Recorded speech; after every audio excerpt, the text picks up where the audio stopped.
representatives from almost all the New England states. I'm going to start it off and introduce the group, and then we're going to get started, and there'll be questions and answers. My name is Paul Craney. I'm the spokesperson for Massachusetts Fiscal Alliance. And we are holding this virtual press conference with representatives from 501c3, C4s in most of the New England states in response to the New England governors convening today and yesterday an announcement with offshore wind projects in Rhode Island and Massachusetts. So we're going to get into that. Everyone's going to speak for a couple minutes and then take questions at the end. I think Mass Fiscal's position has been pretty clear. I know the reporters that are on have our press statements, so I don't want to repeat that too much. But I do want to share, after this press conference is over, I'm in my office in Boston. I'm going to run over to the State House. So Allison, Bruce, and Chris, if you're in the State House, I'm going to be delivering some offshore wind debris to the governor's office and legislative leaders so that they could see what the stuff looks like that's being washed up all over the shore of Massachusetts. With that said, the next person that will be speaking is Lisa Lenoz. Hey, sorry. Sorry. Can you hear me okay? Okay, good. All right. So I wanted to talk a little bit about the offshore wind and the RFP and Lisa, the floor is yours. Okay, thank you. So my name is Lisa Lenoz. I'm with the Wind Action Group. I've been tracking offshore wind for many, many years and onshore wind as well, and the costs related to that. I wanted to speak just briefly about the offshore wind, the projects that were accepted by the states of Massachusetts and Rhode Island last week. We hear all the time that offshore wind is going to lower electricity prices. I want to comment on that really quickly. As you know, there were no prices put out. Apparently the utilities have yet to negotiate the prices on these projects. I can tell you, we know that the projects that were, these same projects were the projects that backed out last go around. There would be Park City, now known as New England Wind 1. There was Commonwealth Wind, which is New England Wind 2, and then South Coast, which was previously Mayflower. Those projects, obviously, the prices were not adequate. If we look at New York and what they did in their most recent case, they upped the prices on those renegotiated projects to $150 a megawatt hour. If we consider what Massachusetts is doing now, has been doing with its contracts, there's also going to be a 2.5% escalator in there. We also expect that the wind companies are going to demand inflation protection. So the prices are only going to go up, but we really don't know ultimately what it will be.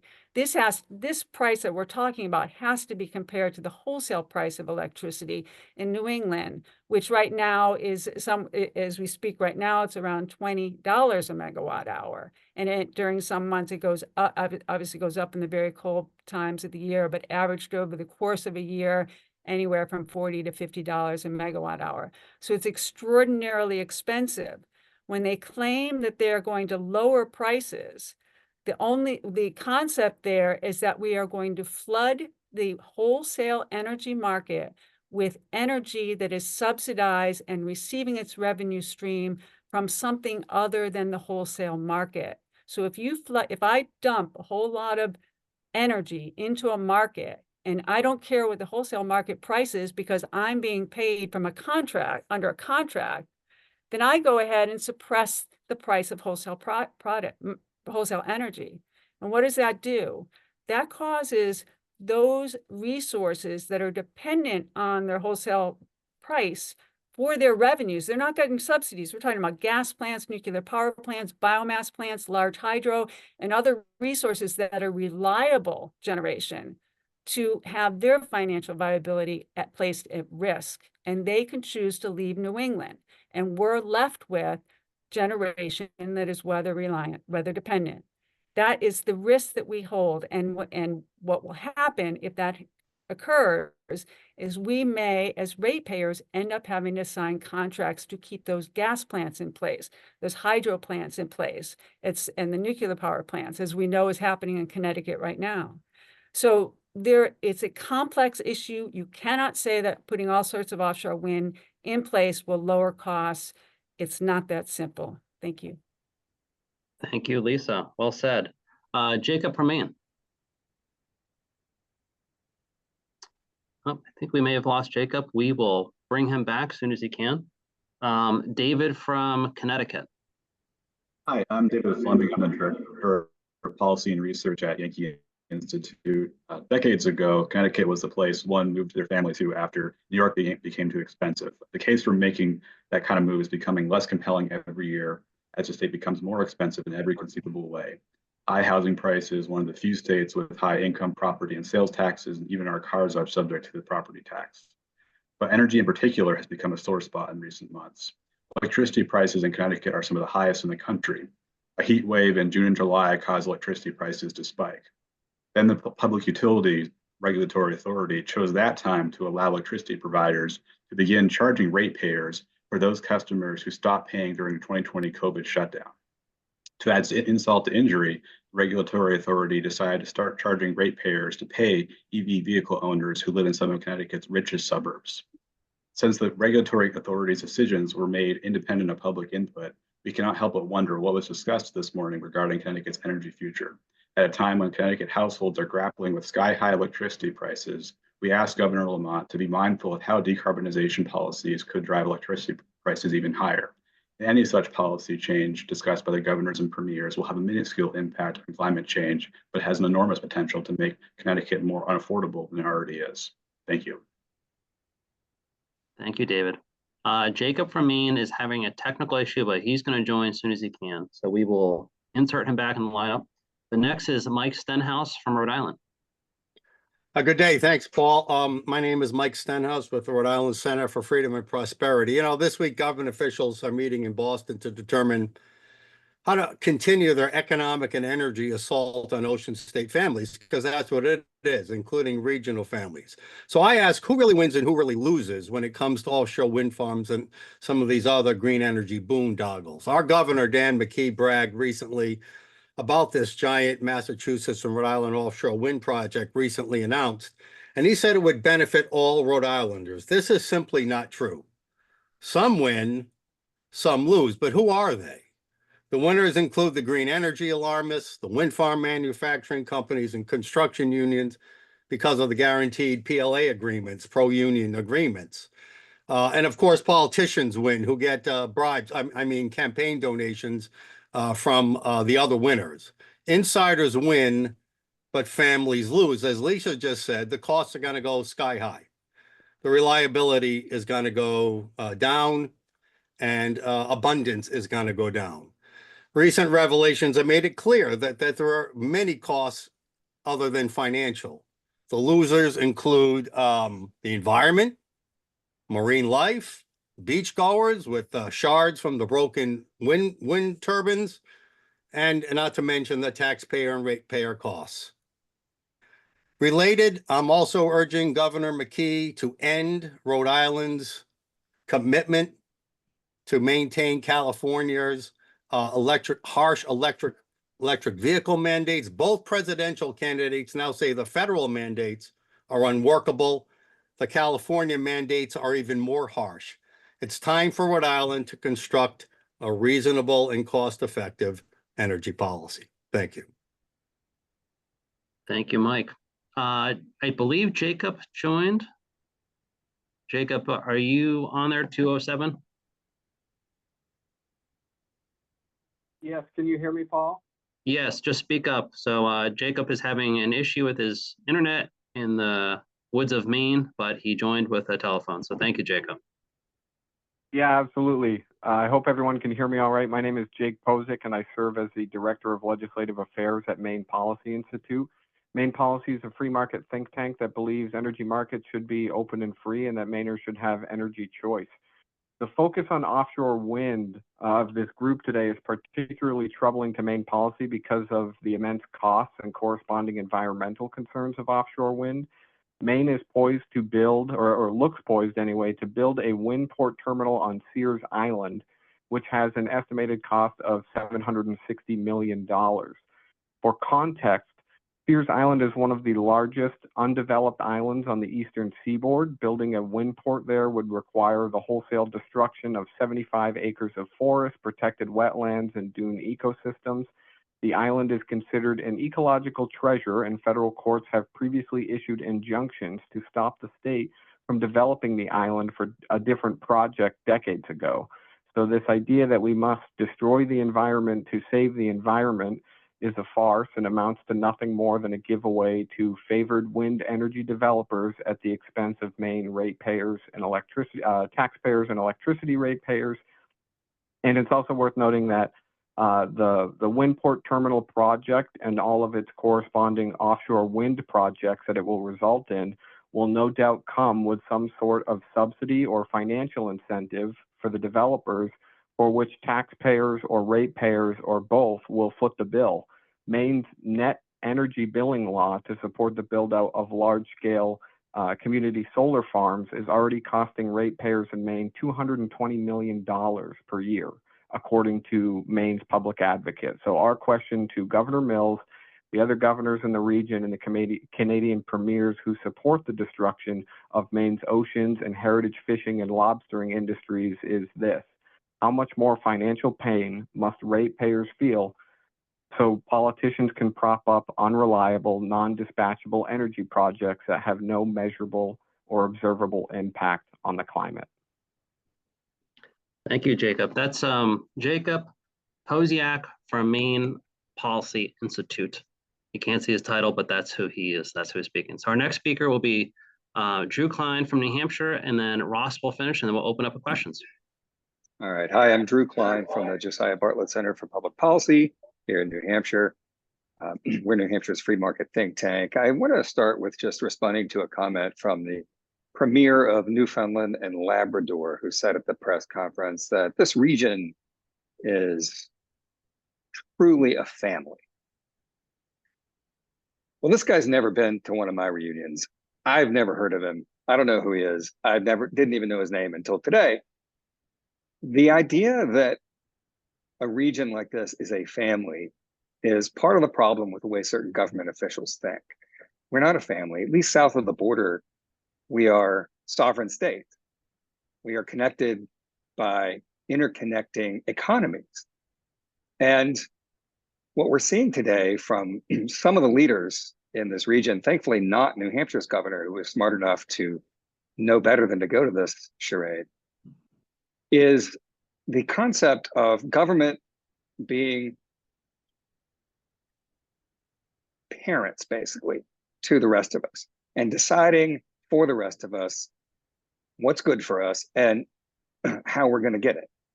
So they're concocting schemes and agreements to try to coerce or force or push the rest of us into buying energy from their preferred energy suppliers.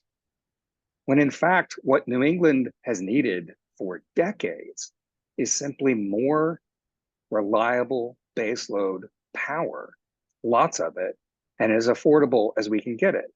And our governments have, by and large, failed at trying to provide us with that. It's not all their fault. We have mid-Atlantic states to blame for pipeline problems, but just to illustrate the problem that New England faces when it comes to energy, in Everett, Massachusetts, there is a liquid natural gas import terminal. And that imports foreign natural gas into New England because we need it.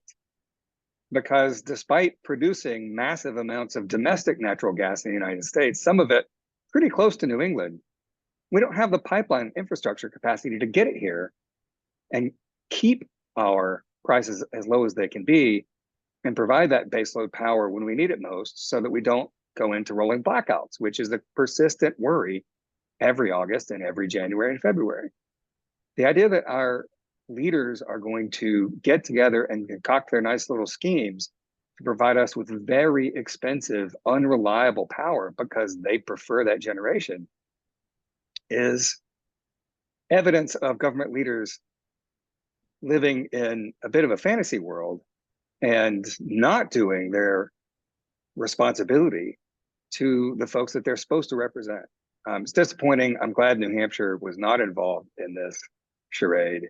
And I really hope that in the next couple of decades, we can look forward to some leaders in other New England states who see reality for what it really is and see our energy needs more clearly.